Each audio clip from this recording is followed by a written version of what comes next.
Welcome back to Marsha Speaks. This is Marsha. And I took a self analysis and realized almost all my shows are gone. Like after this week, the only show I would have left watching is Total Bellas. Charmed is ended this week. Wife Swap ended last week. Waka Flocka and Tammy ended last week. I'm still quarantined and I have nothing else to watch. So I didn't think I wanted to watch Fort Salem, but here I am. I think we're 6 to 8 episodes in, and we're gonna watch this thing. The full episode, as you can see in the title, is called Motherland, Fort Salem, Season 1, Episode 1.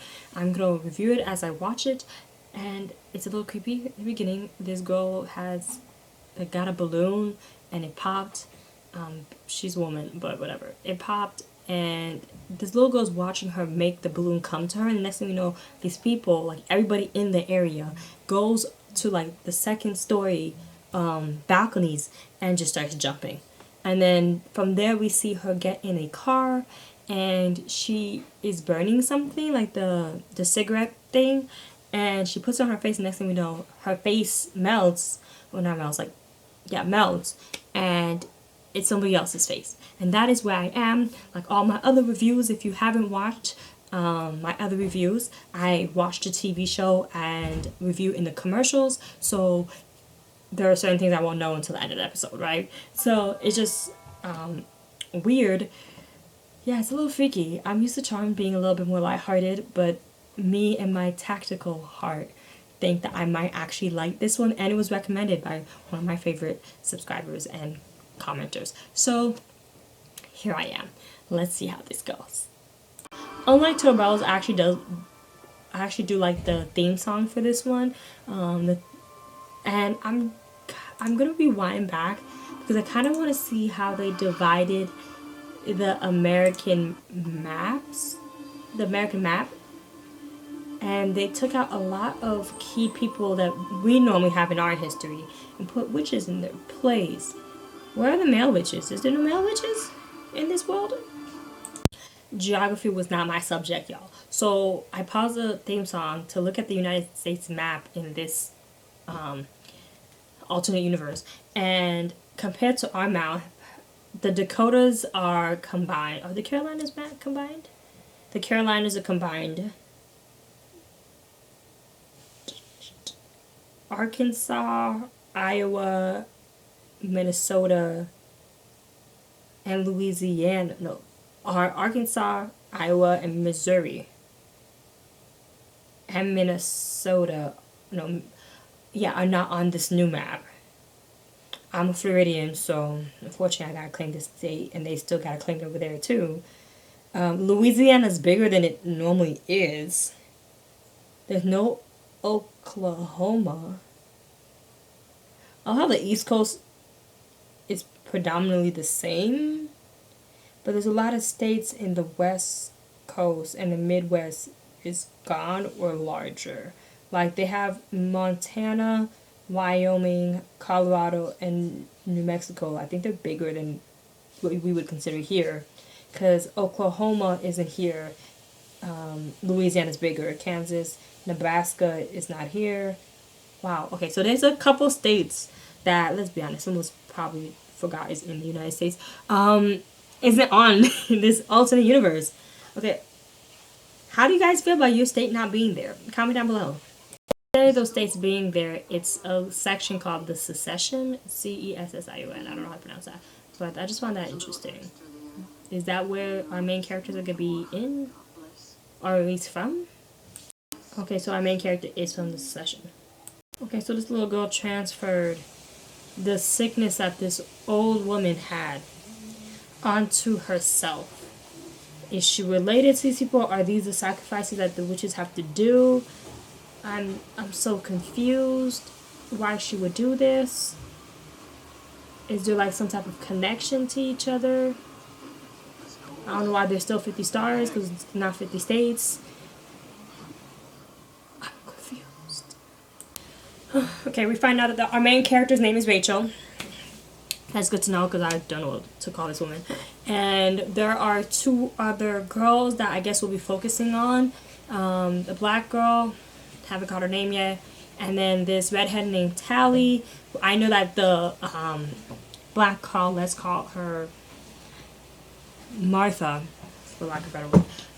Martha's mother is very into this. I guess they're all like generational, and they seem to be from an army family. And she's ready to enlist, I guess is what this is, their version of enlisting. And Tally's mother does not want it. Apparently, it seems like all the witches have been brainwashed, in my opinion, to believe that they have a choice. But the mother of Tally lost two sisters to whatever wars is being fought, and they have a choice, I guess, of not pledging and then dealing with the legal applications. I just want to know, like, what are the legalities in this universe, right? Like, are all the witches required to do it? But it's in the guise of it being voluntary. Are they not required to do it? Like, it's by like short voluntary enlistment. What is the parameters of this? And if so, what is the social ramifications of a witch not pledging? So that, I just find this show is very interesting so far. We find out that the Spree is the bad guy of the television show. They are a group of terrorist witches, which is also interesting. They, like I said, it seems like everybody else, all the girls have been, all the people who are pledging seem to be brainwashed, in my opinion. Definitely the way they did the pledge, brainwashed. But yeah, like, and then I guess the Spree does not believe in accordance to what the general public believe. Do I think that it was overkill the way they did that killed all those people? I think the television in the television show said it was 1,600 people were killed, and it was based off of just audible sound. So that is just crazy to me. Oh, that means a poor girl was killed too, unless she was deaf. Oh, that's so sad. But yeah, like, this is a little scary, but interesting. Okay, Tally had to figure out how she was getting to Fort Salem, and to do that, she had to take a flight, of course, and somebody gave up their seat for her to go, but the automatic reaction of that is scary to me. Like, in America right now, people don't even do that for enlisted servicemen and women. So maybe that's the framework that I'm going off of. But, and then the sidebar that, oh, she won't be needing a return flight, it's also kind of like, what are we trying to say here? Like, what is the death rate of the people who join the army who are witches? Because I'm assuming they're the ones that are in the front lines in this universe. So wow, this is kind of scary. Okay, I'm gonna just keep on saying that this is scary. Like, okay, so the general is 327 years old minimum. This woman's not, the woman from the theme song is not even dead yet. And that deal was horrible, sis. You made a deal for you and your kind to be soldiers, and in return they won't kill your kind. I get it, at the time it made sense, but you basically signed off millions of women who are your kind to death for causes that they may or may not agree with, while the rest of the population who are not witches don't have to sacrifice as much. What? Tally's the most brainwashed out of all of them, and in the main character, our protagonist seems to be the most level-headed out of all of them so far. I'm that girl. I see why they made her the protagonist. The drill sergeant, Anacostia Quartermain, like, we're not gonna know. It's what's her name from Real Housewives of Atlanta and what's her name from Taylor Perry. I'm blanking on her actual name, but I know who this woman is, sis. Okay, we see you diversifying your portfolio. Okay, sis. Are you kidding me? Even in this realm of badass women, we're still downplaying and not belittling, but like shaming people who are virgins? What? I don't get that. Why? Why would you need to do that? That doesn't make sense. So we see the girls make it to Fort Salem. they are broken into their units of 3, which we have Rayella, who's our protagonist, Tally, who is the redhead, and Abigail, who is the girl I was calling Martha a couple seconds ago. It's kind of sad how many people have died, and I'm assuming they're all women because again I've yet to see any male witches or warlocks. They haven't showed us that yet. But out of everybody, Abigail has lost the most people. Yeah. But prior to them being broken up into units, oh god, that medicine was gross. We meet the general who was in the theme song, like I was saying before, and she's giving a speech about how much they need every wish that they can get against the Spree, which is a terrorist group. And then Abigail notes that this was the smallest draft, so it is voluntary. This is the smallest draft that they had in years, and it's understandable. People are scared. It's very much understandable. And I think that later on in the season, one of them is going to either become a double agent or actually convert to the Spree's mindset. And so far, it looks like out of all of them, it will be the protagonist, Rayella. But you could be surprised. It could be Abigail. For various reasons, I wouldn't be shocked if it's Tally either. But the one thing that we have noted is that Abigail wants to make it to War College, and for you to get there, your whole unit has to make it. So lets us know that she has even more incentive to make sure that her unit makes it to the end, because that is how she's going to continue her family legacy and prove her lineage proud. Okay, so Raelle skips class, pretty much as one would consider as. She skipped class. And because of that, she gets a demerit. She meets a new girl named Scalia while they watch, I guess, the more advanced students make tornadoes, which was kind of cool. And they got demerits because they're skipping class. But when you get a demerit, it actually affects your whole unit because everybody gets ranked. It's kind of like med school where we rank all of the students. Well, we don't rank them, but students get ranked.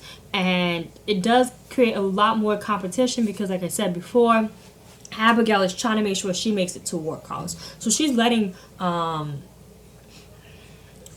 know, like, yo, like, I'm not gonna let you hold me back. And but I also agree with her, like, if you didn't want to be there, why did you enlist? Like, why did you take up the call? Because if you're gonna take up the call, then you're here now. Like, you might as well make the best of your situation instead of flaking off. Like, that makes it worse for everybody involved. That doesn't make any sense. And then we see on the news that the Spree has hit again. They attacked a cruise and a boatload of people just jumped to their deaths, and the Spree has actually claimed this one. I guess they claimed the mall one later on. But the one tidbit that I find interesting is that Raelle said that, have you heard of like a specific location? I think it was a Greenwise, I should have wrote it down. Something green. And she is saying, I guess it's one of the letters that their like babysitter is the one I played, the one that was in the Tyler Perry movies, or TV show. She like gave her, I guess that was her mother's letters, and it makes sense. Like, if you know you're about to die, or there's a high possibility of you dying, and you know that you want to leave something behind for your daughter, the best place to keep it really is in that school, Fort Salem, or whatever, Salem. I'm assuming Fort Salem's the only school for the witches, but I'll keep it in Fort Salem too, because I know for a fact that my child will get it, for the most part, right? Like, that was pretty cool. But Abigail talked about, let's say, Greenworth, and she said that her mother said that it was a hot mess, just like all the other ones are a hot mess. But the one thing I find irritating with our main character is, like, you are literally wasting other people's time and energy and hindering their ambition. I'm not for that. Don't trust Skylar. She's conveniently worked with Necro. She's Necro. She works with the dead. Okay, sis. She a plant. She an agent. I could be wrong, but I'm calling it now. Okay, I would just like to know how I called it, right? I told you don't trust that raggedy brunette, okay? it feels nice to be right, but again, it's a TV show. They drop the breadcrumbs for us to follow, right? But we find out once the girls are able to set aside their differences, they actually have talent and are one of the strongest harmonizers, I guess, for the last 10 harmonics, for the last 10 years or decades. I don't know what they said. But the show's super creepy, but in a good way. I kind of want to see how the dynamics are happening. I knew all of them. To me, Rayella will be the one that is most likely to be turned, or at least understand the terrorist spree's mindset. However, I think for now, the one that might actually really fall for it is probably Tally or Abigail. Only because once their commitment to the cause is finally shaken, it'll actually hurt more, and they might not be able to fully come back from that. That's my mindset so far.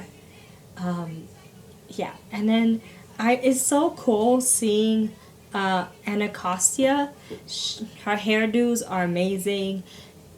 The fact that Abigail tried to get reassigned, but they wouldn't let her, is fairly true. I think military, like, you really can't it's really hard for you to get reassigned to something else. And they put you in that group for, at least in this case, I think they put you in that group for a specific reason. Do I think that the general, she is like, they say she's controversial, but I'm just wondering why she looks so young. Because out of everybody, like in her office, all the other women were older. If you look at the pictures, some of the older women resembled some of the women that was in that portrait. So I'm confused why she looks the youngest. And they said that she has the most blood on her hands, but most leaders tend to have blood on their hands, so that's not anything new. I'm excited to see what happens in episode 2. Comment below if you watched Motherland. Don't spoil this. I know I'm episodes behind. Don't spoil too much. But do you like this series so far? I kind of like it only because it kind of reminds me of The Darker Side of Charmed, mixed with more of the tactical understanding that I wish that the Power 3 displays sometimes. But again, these are two different networks with two different missions, I guess. So I'm so excited to see what happens next. This is Marsha. Welcome back. Thank you for stopping by to Marsha Speaks. It's really late at night, thus the rambling. But I just want to thank you guys so much for watching this with me, and I look forward to seeing the next episode. Bye, guys.